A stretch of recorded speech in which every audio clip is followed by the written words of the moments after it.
Hello, and welcome to the podcast It's the Love of God for Me, hosted by none other than Lenisha, a former non-believer turned into a believer of the gospel of Jesus Christ. Subscribe on Apple and Spotify for weekly mind-blowing interviews, actionable tips, powerful revelations, and spiritual strategies that will transform your lives daily. Thanks for spending time with me today. Now let's jump right into our daily dose of practical spiritual food. We play a major role in why it's so hard to reach unsaved sometimes or unbelievers sometimes. It's the things we proclaim but we don't live by. And our failure to be transparent when it comes to this walk with Jesus, to be honest with ourselves, and really not afraid to let the world see the struggles, the hardship it takes to be a Christian. And so I want to take the time out from a personal standpoint to talk about some of the things that nobody really see when it comes to a follower of Jesus Christ or a Christian. Because I know that we have put on a facade over the years. I know that we like to look polished and sound polished. And then when our flaws and struggles and sometimes us needing deliverance and having that stronghold that we have not break free from start to show and start to manifest, it send off a different signal or perception of what we claim that we stand for. But if we can just be more honest with ourselves and the world, because nobody really see or talk about how hard it is to be a Christian, a real Christian, someone who believe in what they preach and fight to stand by that. Nobody really sees the sacrifices that a person who is true to Christianity sometimes have to make.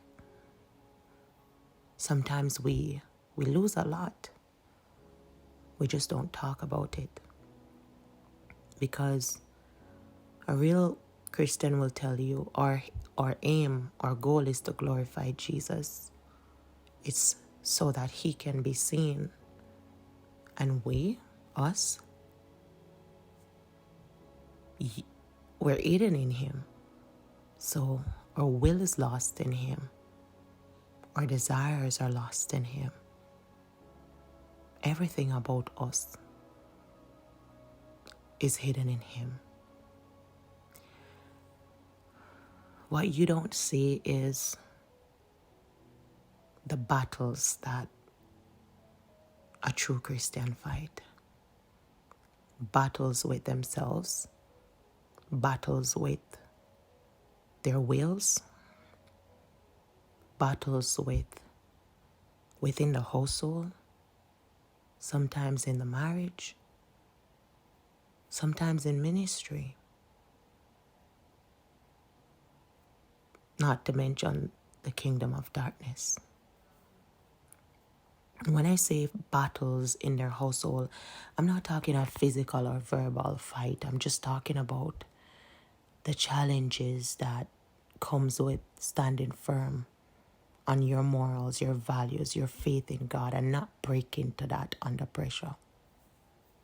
I'm talking about, for example, having family members who don't subscribe to your belief, and in your attempt in trying to help them and trying to get them to see that this is the truth, Jesus Christ is real and he's coming back again, sometimes that in itself is a battle, because you then come off sometimes as superstitious, too religious, and all that stuff. No one really talks about the challenges in almost every environment that a true believer has to go. Sometimes they can't catch a break because it would seem like everywhere they go, oftentimes if they're not there with someone who really is truly walking with Jesus, they can feel like the odd one in the group, the strange one, the weird one, the closed-minded one. Because even in the church sometimes, a true Christian can feel lonely, especially when they can't find someone whom really split the line between righteousness and unrighteousness, darkness and light, the way of God and the way of the devil.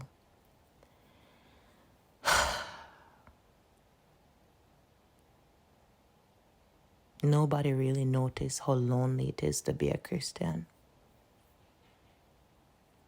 It's very lonely.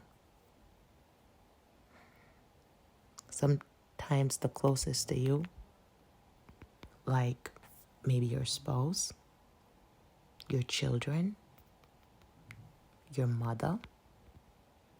I talked to a young lady recently who told me that sometimes she wished she could sit and talk with her mom about her supernatural encounters that she's having. But she can't because her mom will not understand them. So sometimes, it gets really lonely. It gets so lonely.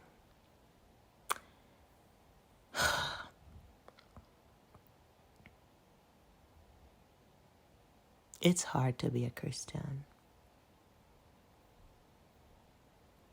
And unless you are a true Christian by heart, not just by words, but by heart, you would agree with what I'm saying.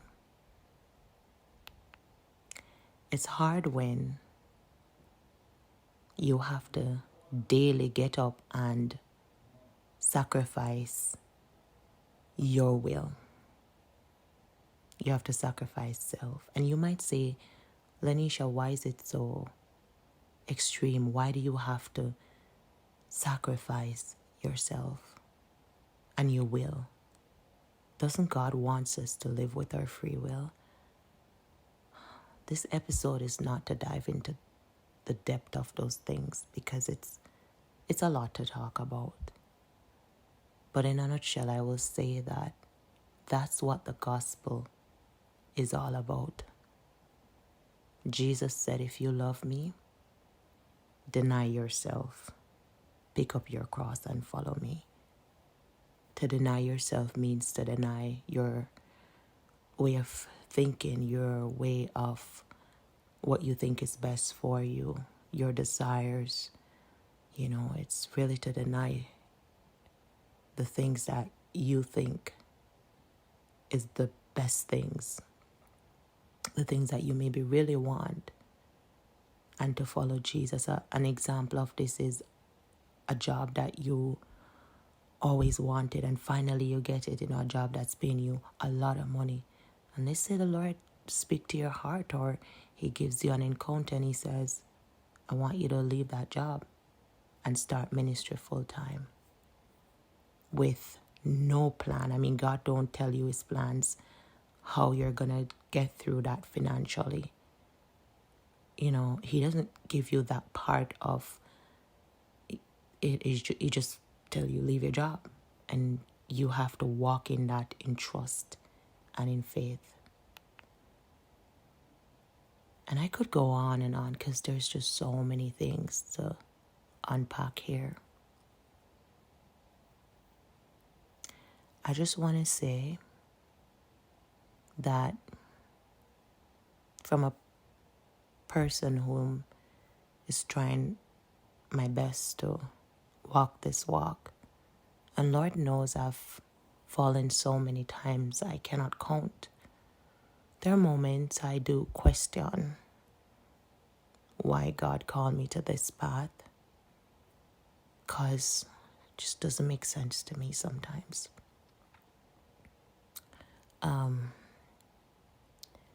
And I say that because of the many times I've fallen and disappointed the Lord or people around me that expect me to live up to the word.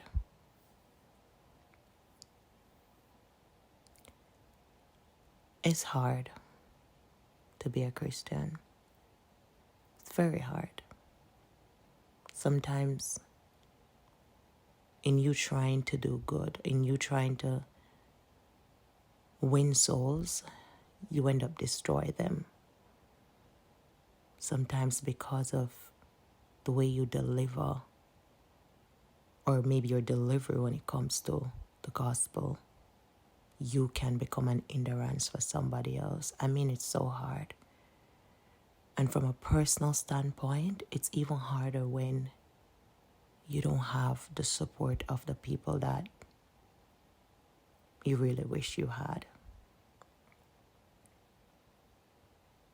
Maybe your parents or your best friends, and it's hard when you have to lose a lot of things because of your faith.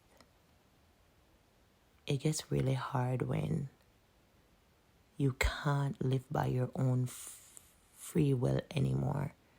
And not that you're being forced, but in your love for God and your desire to subscribe to the things of God, you choose to submit that will to God. It's hard to submit your will to God. It's hard. It's hard. Sometimes you feel like you can't catch a breath because every time you want to rest mentally, emotionally, here comes another battle somewhere. It's hard when you know in your heart that the coming of the Lord is near and you're not even sure if you're in right standing with God, because sometimes He doesn't tell you that. It's hard when you don't know how this journey will end. And if all the sacrifices you have made, somehow God will see that and remember that and honor that. Or maybe your bad outweigh the good and you just don't make it. And you sacrifice so much and you still didn't make it. It's really hard. It's hard when sometimes you get so upset and you say things that you really didn't want to say, but you said it because you were angry and you're a human and you have feelings and you have emotions, and now you're looked at as a fake Christian. You're looked at as an hypocrite because you were being your human self. It's hard when you're being classified as the bad experiences that people may have had with other Christians like yourself. It's hard when people hurt you, insult you, verbally abuse you, or even physically abuse you, betray you, talk about you, and then you can't defend yourself because the way you're going to defend yourself is not Christ-like, right? And even if you try to do it in a godly manner,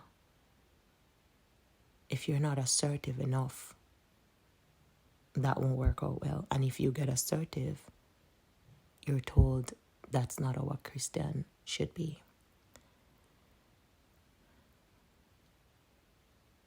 It's a lonely road to walk. Took a while for me to accept that. I've lost a lot of things along the way. A lot of people. I've lost things that meant a lot to me. I had to look persons in the eyes that once when I looked in their eyes, I could see that love. And now it's like not there anymore. And that played a role because of my faith. I mean, I've lost a lot along the way. It's a lonely road. And we're not perfect. Forgive us if we gave you that impression. Forgive us if we pretended like we were better than you and that we have never sinned and that we were born holy and sanctified and we don't do the things you have done, because many of us, God pick us out of the muck, the trench. He picked us out of the miry clay. We were a nobody, probably even worse than you and what you have done. And it's the grace of the Lord that is changing us, working on us to perfect us back into his image the way he created us initially. And when I'm talking about image, I'm talking about his essence, his character, his nature as a God. So I'll end by saying, again, it's hard to be a Christian. And I'm asking you guys for more grace for this community. Yes, we need to learn to give you more grace too. We need more grace from you too.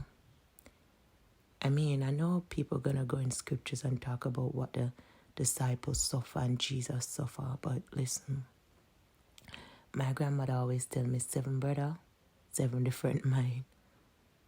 It's not everybody can endure a Jesus journey or Apostle Paul journey or Peter journey. Not every one of us know God to that depth that we can survive that. Some of us were hanging on by a thread because we're lonely, we're tired, we're scared about our destiny. Like, we don't even know sometimes if we're walking in purpose. We're the least among those who know us personally, even though we pray for them more than anybody else in their life prayed for them. It's just so much that we go through that we hide behind the pulpit, behind the mic, behind the pew. And this is just a small clip I wanted to share with you today. I don't think this will change for the most part 90% or 50% or even 20% of people who view Christians this way. But I hope just hearing my authentic heart and self and views on this, I hope that it will change the perspective of one. Thank you for listening, by the way. And I'll see you next week, Tuesday, at 12 p.m. Eastern Time for another episode of It's the Love of God for Me. I'm your host, Venetia. God bless.